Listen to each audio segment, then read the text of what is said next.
Well, for more now, I'm joined from the World Economic Forum in Davos by Kenneth Roth, the head of Human Rights Watch. Kenneth, thank you so much for speaking to us. Do you expect anything to come out of this meeting between John Kerry and Sergei Lavrov today?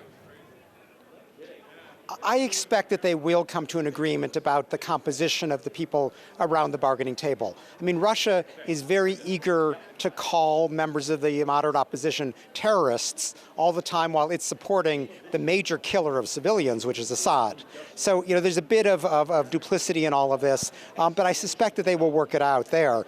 For me, the real question is, what's it going to take once they get to Geneva for the talks to succeed? And basically, they're all going to be asking the opposition to accept Assad in power for a period of time as part of an organized transition.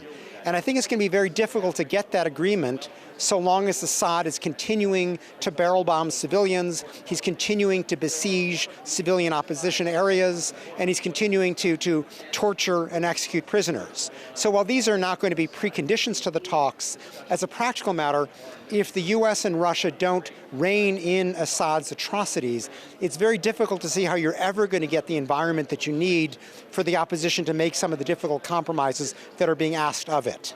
But what is the path to doing just that? How can they rein in these atrocities if they haven't been able to do it yet so far? Well, I think the truth of the matter is that the West hasn't pushed the two countries with leverage. Russia and Iran have the leverage, but the West has been, in the case of Iran, more interested in the nuclear deal. In the case of Russia, more interested in Ukraine. That's now changing, and I think that there's recognition that Syria is a disaster. It's the heart of ISIS and therefore a terrorist threat to us all. It's sending 1 million or so refugees toward Europe. So there's a real need to address the problem. And if Kerry were to press Lavrov, as well as Arif, the Iranian foreign minister, to really twist the arm of Assad and stop these atrocities, I'm quite convinced that they could end them. There hasn't been a real concerted effort yet, but if they want these Geneva talks to progress, something like that needs to be done first. Ken, you are the head of Human Rights Watch, and you were also there in Davos to participate in a panel on refugees and migration. More than 60 million people are currently displaced. It is a record high. Now, we have talked a lot here in France 24 and on other channels about the situation in Medaya. We saw those horrible pictures of people starving there. What is the humanitarian situation like on the grander scale in Syria? Are things as bad across the board as they seem to be in Medaya?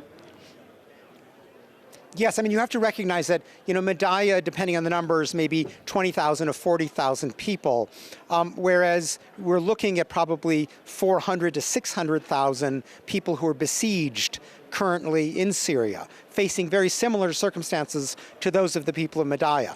So we have to recognize Medaya is just one part, 10% say, of a much bigger problem. But it's not just the sieges. It's also the fact that the Assad government has chosen to wage this war not simply by shooting at the combatants on the other side, which is what happens in war, but by targeting the civilians who happen to live in opposition areas as a way of depopulating those areas and basically sending a signal to Syrians, this is what's going to happen to you if the opposition takes over your town or your neighborhood. It's a very ugly war, a war fought in violation of the Geneva Conventions deliberately. And that's a big part of why we have this massive refugee flow. Because in an ordinary war, you can move your family away from the front line and find a modicum of safety. In this war, where Assad is deliberately dropping barrel bombs far, far from the front line, just in ordinary neighborhoods, there's no place safe if the rebels have taken over your part of the country. And that leads a lot of people initially to flee to Turkey, Lebanon, or Jordan. And when they can't make a normal life there by working, by sending their kids to school, a significant number of people are taking that next step, risking their life on a boat to get to Europe. Well, what about once they get to Europe? Are they being taken care of effectively, these millions and millions of refugees? Well, one of the big problems is that once they get to Greece, which is where most of them are going today, they're in the European Union. The European Union has an obligation to hear their asylum claim. But the EU, rather than arranging an orderly transport, sharing the burden around the EU, they basically are leaving these people to make their way on their own in the middle of winter across the Balkans. This is when they have to put their fate into the hands of smugglers. So Europe is really trying to make life as difficult as possible, even for those refugees who have made it to Europe already. So I don't think this is a humane way to proceed. It's also not a smart way because, frankly, if you're worried about terrorists infiltrating into the refugee flow, you want that refugee flow to be as orderly as possible, for there to be screening opportunities for Europe, ideally in Turkey or Lebanon, but certainly once they get to Greece. Instead, by just letting chaos reign, we're making it easier for the terrorists to infiltrate and harder for the refugees to get to a place where their asylum claims can be appropriately heard. All right, Ken, and thank you so much for taking the time to speak to us. It's always good to talk to you. You are the head of Human Rights Watch, speaking to us there from Davos. Thank you so much.